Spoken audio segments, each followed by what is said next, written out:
few years ago, I broke into my own house. I had just driven home. It was around midnight in the dead of Montreal winter. I'd been visiting my friend Jeff across town, and the thermometer on the front porch read minus 40 degrees. And don't bother asking if that's Celsius or Fahrenheit. Minus 40 is where the two scales meet. It was very cold. And as I stood on the front porch fumbling in my pockets, I found I didn't have my keys. In fact, I could see them through the window lying on the dining room table where I had left them. So I quickly ran around and tried all the other doors and windows, and they were locked tight.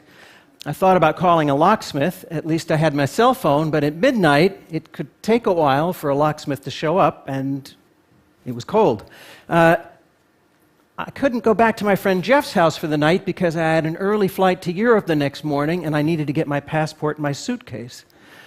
So, desperate and freezing cold, I found a large rock, and I broke through the basement window, cleared out the shards of glass.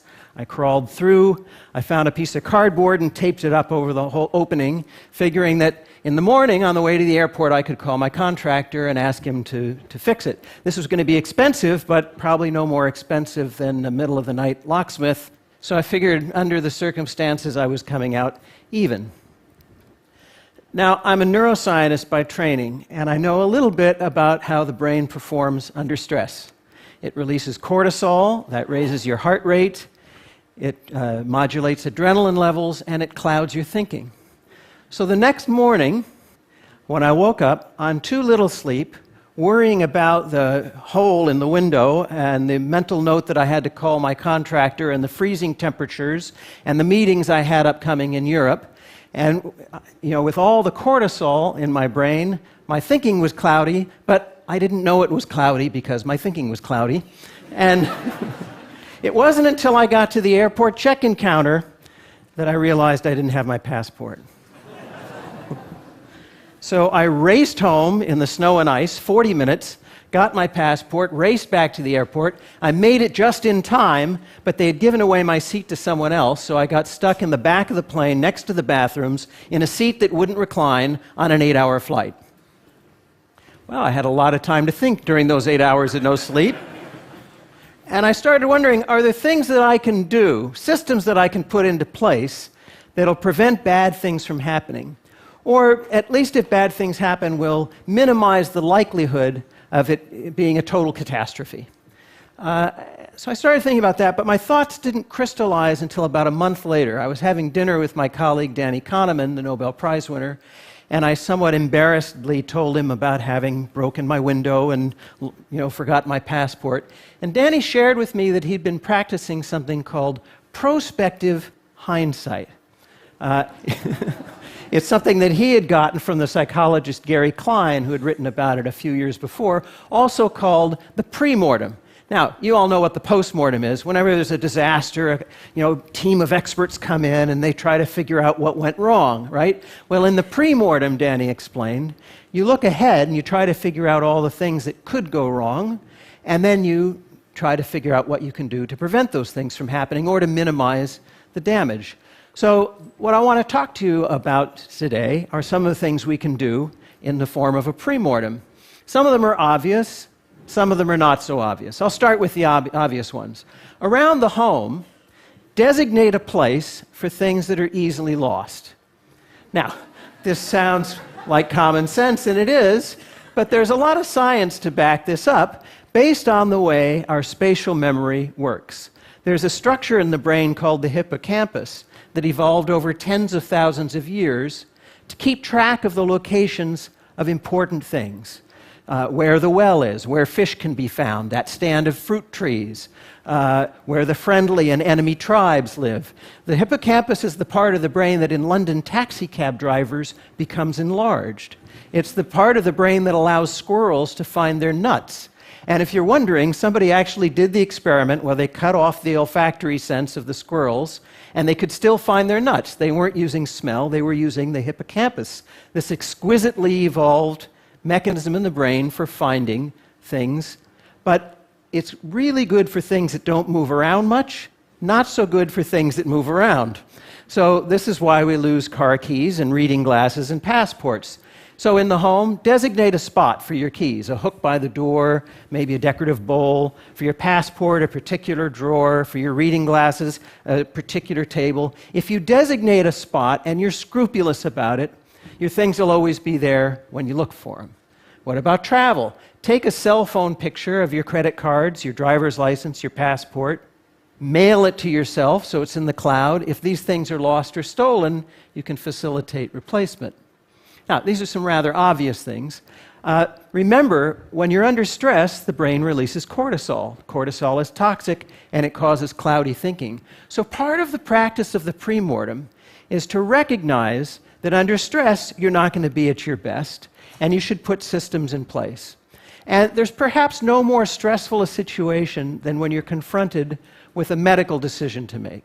And at some point, all of us are going to be in that position where we have to make a very important decision about the future of our medical care or that of a loved one to help them with the decision. And so I want to talk about that. And I'm going to talk about a very particular medical condition, but this stands as a proxy for all kinds of medical decision making, and indeed for financial decision making and social decision making, any kind of decision you have to make that would benefit from a rational assessment of the facts. So, suppose you go to your doctor and the doctor says, I just got your lab work back. Your cholesterol is a little high. Now, you all know that high cholesterol is associated with an increased risk of cardiovascular disease, heart attack, stroke.